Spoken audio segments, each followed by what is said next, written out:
We were warned by a Supreme Court justice through Matt Drudge the censorship was coming, and now it's here.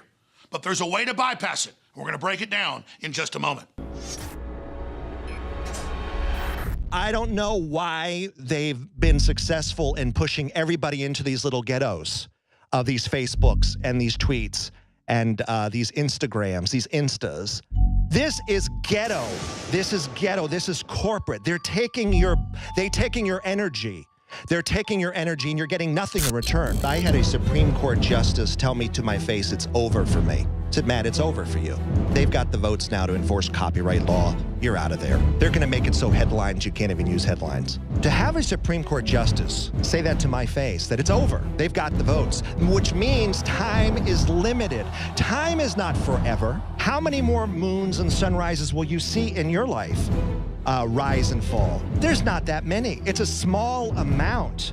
So for people to be saying with this attitude, oh, I'll get on with my life and my greatness sometime. No, you can't. Many of you have probably heard of the Streisand effect, but most people don't know the history behind it. It was more than a decade ago. Barbara Streisand, who'd said that soon the ocean would rise dozens of feet and flood everybody's coastal homes.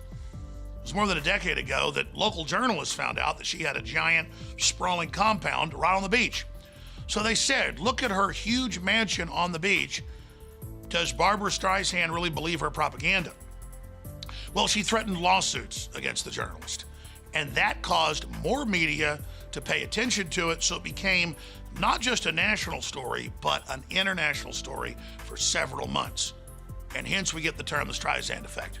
But there's also a phenomenon that I've seen happen with the Democrats especially, and tactics they're using against the free press, nationalists, Christians, gun groups, veteran groups, parental groups, anti-vax groups, you name it. A tactic that I would dub the dog pile effect, to where normally if they sue you or attack you, they know that draws more attention to you. But if enough of them sue you, if enough of them attack you, if enough of them lie about you, and if they lie about a bunch of other people and sue a bunch of other people and censor a bunch of other people like Twitter, Facebook, and YouTube and Google are doing, pretty soon everybody gets tone deaf. They get exhausted hearing about all the censorship, all the control. They don't deny it's going on. They just kind of give into it. And that's the tactic that the Democrats and Hollywood and the failing mainstream media are playing. They're all collapsing. No one wants to watch them or listen to them. They don't have a choice but to join with corrupt government and foreign governments, namely the communist Chinese government, to come in and to uniformly move against free speech in America and Europe. Hell, the Chinese dictator has been in major op-eds in the US and in China praising the censorship of nationalists and free market folks and patriots. That is so outrageous. So to the listeners, to the viewers, Matt Drudge more than 2.5 years ago came to this very studio, was standing just about 10 feet right over there, and said, Alex, while you're still dominant on Facebook, YouTube, and Twitter, you've got to move everything to Infowars.com or other sites and have your own video streaming, your own everything, because they're going to start the censorship. A major Supreme Court justice told me when Hillary wins, supposedly in about 1.5 years. Well, that was 2.5 years ago. She lost, but they're still going ahead with the censorship. So yes, we've got to have Congress have hearings about censorship by the big tech giants against Christians and conservatives. Yes, we've got to move to get them to stop, but we have to quit acting like they're going to quit, because for all intents and purposes, Infowars, News Wars have already been banned, and most other conservative and libertarian sites, nationalist sites, Christian sites, have already been banned on the internet. We've already been blocked on Google. We've already been delisted. They already put all our enemies on top for 5 pages. They've already squeezed us down to nothing. So in closing, what they're doing is very sophisticated. They know if they outright ban us, it makes us a cause celeb, or the Streisand effect. So what they do is they just leave us there, but ratcheted down to 3 or 4% of our former prowess. so they can pretend like they're not censoring while they're really doing it.